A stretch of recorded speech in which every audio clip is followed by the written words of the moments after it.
Bonjour! Alors, tout d'abord, j'ai vu ça ce matin, Jean-Luc Reichmann qui retweet les audiences des 12 coups de midi, mais bon, je trouve que en ce moment, c'est pas trop le moment de se réjouir des annonces, des audiences, pardon, puisque bon, on est confiné, donc il y a beaucoup de gens qui regardent les 12 coups de midi parce que bon, il n'y a pas grand-chose à regarder le midi.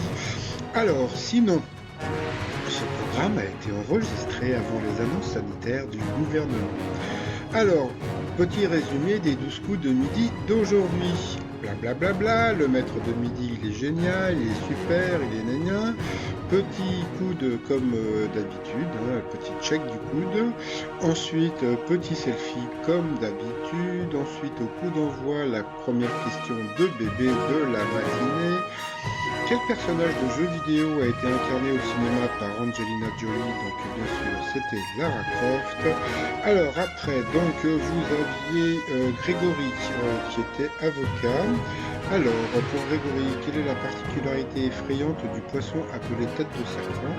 Donc il rampe hors de l'eau.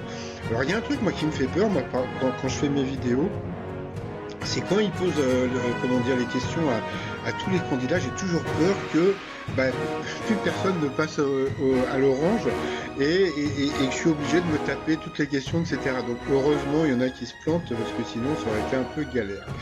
Après, donc, vous aviez Laura from Belgium, très sympathique, qui attendait un bébé. Quels citoyens sont les plus complexes par leur accent quand ils parlent une langue étrangère? Donc, il paraît que c'était les Français.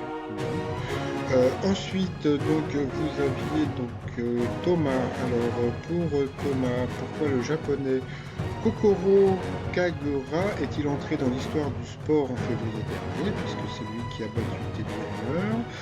Pour le maître de midi, à quel réalisateur doit-on le chef-d'œuvre du cinéma Citizen Kane? Donc, c'était Orson Welles, donc Rosebud, pour celles et ceux qui connaissent, qui est à l'origine du terme bistronomie qui désigne une cuisine raffinée et inventive mais servie dans un restaurant simple. Eh bien, c'était Feu Sébastien Demeurant. Quand je dis feu, c'est parce qu'il est décédé, hein. Donc voilà. À quel membre de sa famille James Blunt s'adresse-t-il dans son tube Monster? Donc c'était à son père. Et c'est très rigolo puisque cette question a déjà été posée dans les 12 coups de